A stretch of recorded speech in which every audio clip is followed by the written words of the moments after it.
Bismillahirrahmanirrahim. Assalamualaikum warahmatullahi wabarakatuh. Baik, pada pertemuan kelima ini kita akan lanjut membahas tentang ukuran letak data dan penyebaran data.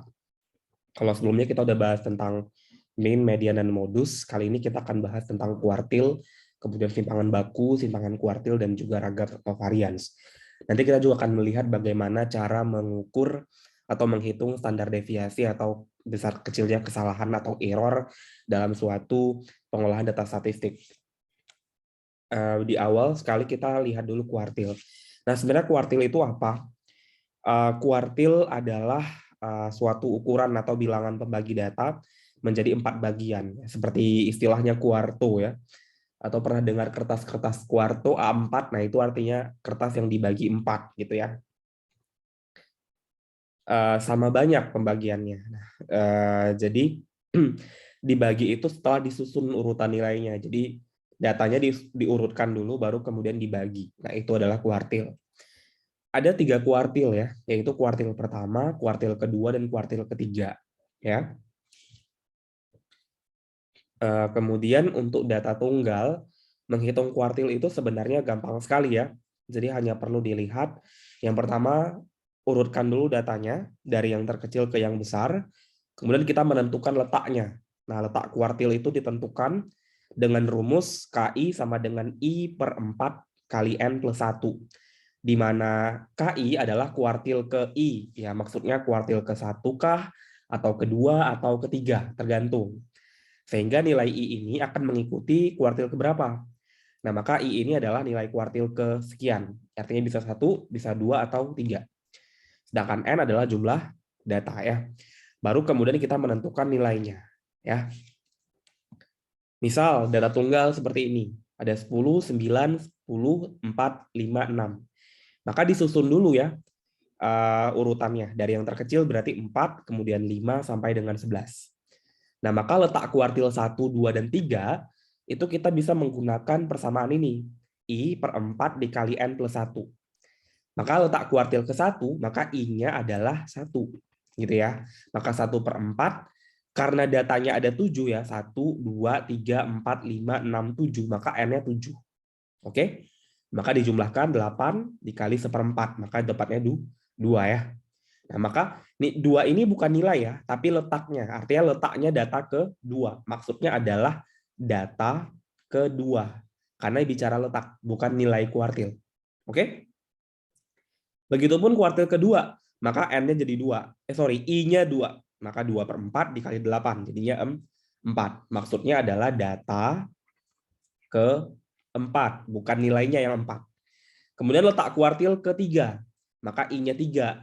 Kali 8, 3 per 4, jawabannya 6. Maka artinya data ke-6. Oke? Nah, maka nilainya langsung aja. Nah, tadi kan nilai kuartil 1 itu kan data kedua. Maka data kedua adalah 5. Nilainya ya. Kemudian nilai kuartil kedua, data keempat. Maka 9. Ya. Kemudian kuartil ketiga, data ke-6, 10. Ini kan urutan data. 1, 2, 3, 4, 5, 6, 7. Gitu ya. Paham ya? Kalau kurang paham diulang-ulang ya di bagian ini biar paham maksimal ya. Kita lanjut. Nah, data kelompok untuk penentuan letak kuartilnya sama aja rumusnya. Tapi bedanya nanti dinilai. Nilainya agak beda. Dinilainya kita rumusnya berbeda dengan yang tunggal. Kalau tunggal kan nggak pakai rumus ya nilainya ya. Langsung kelihatan gitu. Data keberapa udah ada. Karena datanya kan tunggal. Kalau data kelompok kan biasanya rentang. Nah, kalau rentang dia sulit ditentukan dengan rumus tadi, dengan melihat saja. Maka perlu persamaan. Maka rumusnya adalah B plus P dikali I per 4N dikurang FK dibagi F. Nah, di mana di sini B adalah tepi bawah kelas kuartil. Ya, tepi bawah berarti nanti dikurang 0,05, dikurang 0,5 ya. P itu panjang kelas. Ya. FK itu frekuensi kumulatif. Kita udah belajar ngitung frekuensi kumulatif ya di pertemuan sebelumnya. Sebelum kelas kuartil ke I. F frekuensi kelas kuartil ya. Kita lihat misalnya ada data seperti ini. Di sini data nilai kelas B ya. Ada frekuensinya dan rentang nilainya. Disuruh menentukan kuartil 1, 2, sama 3. Nah, ya udah tinggal kita lihat aja. Jadi letak kuartil itu seperti ini menghitungnya. Jadi kalau kuartil 1 maka 1/4 kan, karena I-nya tuh 1 gitu ya. Kali N. N-nya tuh 35 datanya. Lihatnya dari sini. Ini kan frekuensi 35 total. Maka otomatis nih ya. Maka otomatis N-nya 35 gitu kan. Nah, 36 bagi 4 9 ya. Oke. Berarti maksudnya adalah data ke-9. Nah, maka data ke-9 itu ada di mana? Ada di interval atau rentang 60 ke 69. Kenapa?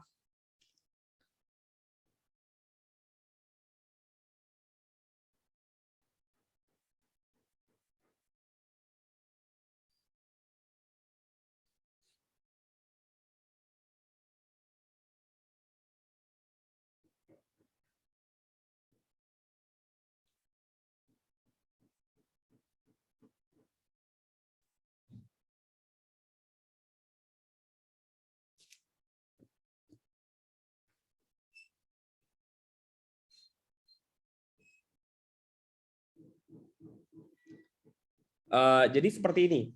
Jadi kenapa di 60 ke 69? Jadi sebenarnya kalau misalnya kita ambil datanya 50 ke 59 gitu ya. Misal 50 ke 59. Maka otomatis frekuensinya baru ada berapa? Baru ada 4 kan? Nah, 4 itu berarti datanya masih ada 4 data. Artinya baru ada 4 data. Sedangkan kita perlunya data ke-9. Data ke-9 itu adanya di frekuensi yang di bawahnya, di 7 ini. 60 ke 69, 7 data. Berarti kan kumulatifnya udah ada 11. Nah, maka 9 itu masuk ke sini kan.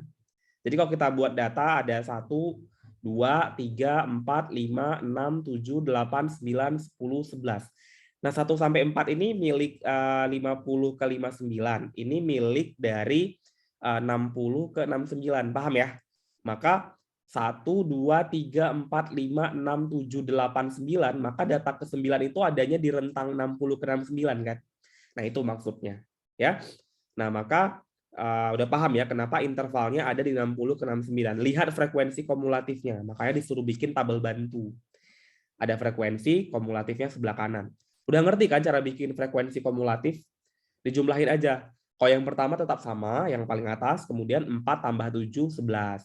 Kemudian 11 tambah 11, 22. 22 tambah 9, 31. 31 tambah 4, 35. Ya. Kalau nggak paham, ulang-ulang bagian ini ya, cara bikin frekuensi kumulatif. Nah, kemudian nilainya gimana? Langsung masukin ke rumus ya. Jadi B plus P, 1 I per 4 kali N kurang FK per F. Nah, maka B itu kan nilai rentang tapi bawah. Nah, tapi bawah itu, tadi kan kelasnya interval 60 ke 69. Berarti kan yang kelas, ini kan kelas bawahnya 60. Maka dikurang 0,5 karena tepi bawah 59,5. Panjang kelas kenapa 10? Ngitungnya gampang sebenarnya. Interval kan 60 ke 69. Berarti 60, 61, 62, 63, 64, 65, 66, 67, 68, 69. Coba hitung. 5, 5, 10 kan? Maka panjangnya 10. Nilai N ya tadi kan total datanya 35. Frekuensi kumulatif tadi yang dilihat sebelum kelas interval. Karena tadi adanya di 60 69, maka di atasnya berapa kumulatifnya? 4 kan, bukan 11 ini. 11 itu letak kelas dia. Kelas sebelumnya, maka 4 yang diambil ya. Nilai F-nya frekuensi kelas ini 60 ke 69, frekuensinya berapa? 7 frekuensi itu ya, bukan kumulatif. Dah langsung dimasukin ke persamaan ini. Ntar dapat nilainya 66,3. Ini matematika ya, silahkan diperhatikan bagaimana cara menghitungnya ya. Saya nggak akan ajarin detailnya bagaimana. Untuk kuartil 2, begitu juga ya caranya. Jadi pertama I-nya kan jadi 2 ya, maka data ke-18. Nah, ke-18 kita lihat dari kumulatifnya. Berarti kan 4, 11, 22. Nah, maka 18 adanya di sini pasti, di 22. Maka intervalnya di 70 ke 79. Nah, gitu ya. Ngitungnya sama nih, tinggal ikutin aja persamaannya. Kemudian yang ketiga caranya sama juga ya. Oke. Kemudian rentang data, rentang antar kuartil sama simpangan kuartil. Baik. Nah, di sini kita lihat rentang data itu adalah selisih data terbesar dikurang data terkecil. Berarti X maksimum dikurang X minimum. Ini gampang lah. Misal ada data seperti ini, ada kelas A, ada kelas B. Ditanya nih, misal rata-ratanya adalah 77,25. Nilai rata-ratanya gitu ya. Maksudnya kelas A atau kelas B. Nilai rata-ratanya mereka tuh sama. Jadi maksudnya kelas A rata-ratanya adalah X bar-nya adalah 77,25. Kemudian kelas B X bar-nya juga sama dengan 77,25. Lalu pertanyaannya, apakah kedua kelas tersebut memiliki keketatan persaingan prestasi yang sama? Nah, bagaimana tingkat persaingannya? Kita bisa lihat dari rentang nilai, rentang datanya. Kalau kelas A, maka nilai tertinggi dikurang nilai terendah. 23 selisihnya. Kalau kelas B, 87 kurang 70, 17. Maka yang rentangnya lebih kecil, itu daya saingnya lebih tinggi, ya kan? Karena kan artinya nilainya tuh hampir sama-sama. Sehingga selisihnya kecil, ya. Maka kalau begitu kelas B itu punya daya persaingan yang lebih tinggi dibanding kelas A. Nah, itu ya kalau pertanyaan tentang kekuatan suatu data atau kekuatan persaingan data, ya. Kemudian ada rentang antar kuartil. Nah, RAK namanya ya. Itu adalah pengurangan K3 dikurang K1. Jadi kuartil ketiga dikurangin kuartil 1. Tadi udah ngitung kuartil kan sebelumnya. Jadi udah tahu lah cara menghitung rentangnya. Tinggal masukin nilai K3 dikurang K1. Oke? Kemudian ada simpangan kuartil. Nah, kalau simpangan kuartil setengah dari rentang kuartil. Tadi kan K3 kurang K1 ini kan sama dengan RAK kan. Jadi sebenarnya simpangan kuartil itu sama aja dengan setengah dari rentang antar kuartil. Atau setengah dari K3 dikurang K1. Oke? Nah, ini standar deviasi atau simpangan baku. Ini adalah menyatakan kayak besar kecilnya kesalahan atau error. Jadi misalnya kalian ngitung data di hitung pertama tuh nilainya 0,8. Kalian ukur yang kedua kali, kalian ulang 0,7 gitu. Kalian ulang lagi 0,6. Aduh, sorry. 0,6 misalnya. Kan nggak sama, nggak persis sama, ada perbedaan kan 0,1, 0,1 gitu. Maka ini bisa dihitung standar deviasinya atau SD-nya. Berapa kira-kira error dari perhitungan ketiga kali pengulangan yang hasilnya itu nggak sama. Itu maksudnya standar deviasi atau simpangan baku. Jadi berapa besar penyimpangannya gitu ya. Rumusnya adalah S akar dari sigma. Sigma berarti penjumlahan ya. XI dikurang X bar. XI itu data. Data ke I, terserah data ke berapa. Kemudian X barnya min ya atau rata-rata. Kuadrat. Nah, ini yang dikuadratkan itu yang dalam kurung. Sigmanya enggak. Jadi nilai XI kurang X bar dikuadratkan dulu baru dijumlahin gitu ya. Dibagi N min 1.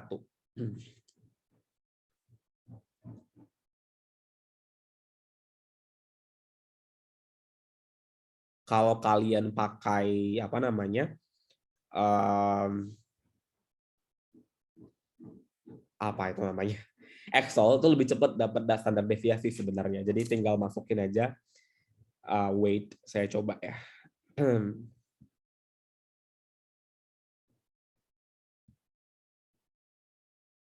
Kita pakai spreadsheet aja.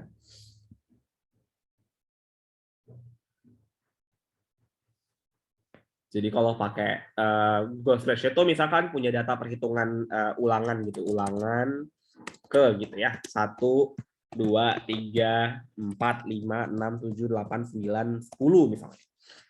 Ini datanya misalnya di sini 1,5, 1,6, 1,45, 1,23, 1,40 gitu ya. 1,23, 1,22, 1,28, kemudian 1,47, 1,58 misalnya.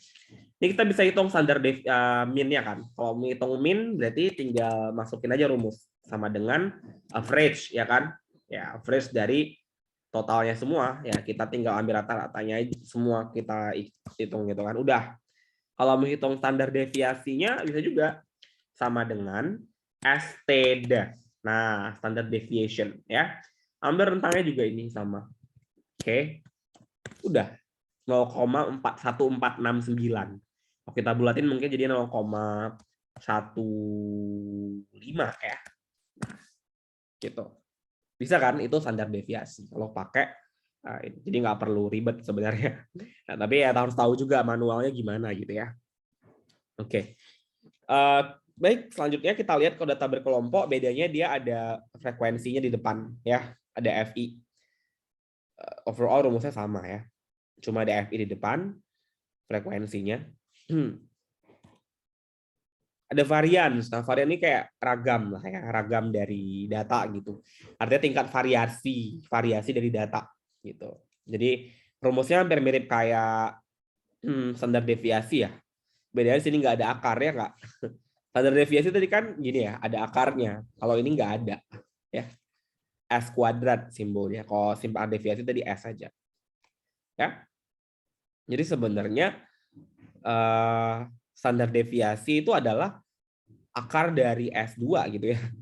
Ya nggak? Ya kan akar dari ini. Data kelompok juga sama. Nggak ada akarnya aja, beda sama yang deviasi yang kelompok ya. Oke. Nanti saya akan coba kasih beberapa literatur lagi mengenai standar deviasi sama varians untuk pengolahan datanya. Nanti juga ada tugas, insya Allah. Tolong diulang-ulang di bagian-bagian yang kalian kurang paham ya. Mungkin itu dulu untuk perkuliahan hari ini. Terima kasih banyak sudah nonton video ini sampai akhir.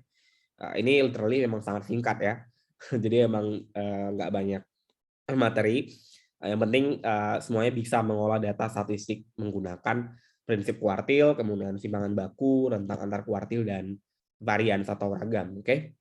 Sekian. Assalamualaikum warahmatullahi wabarakatuh.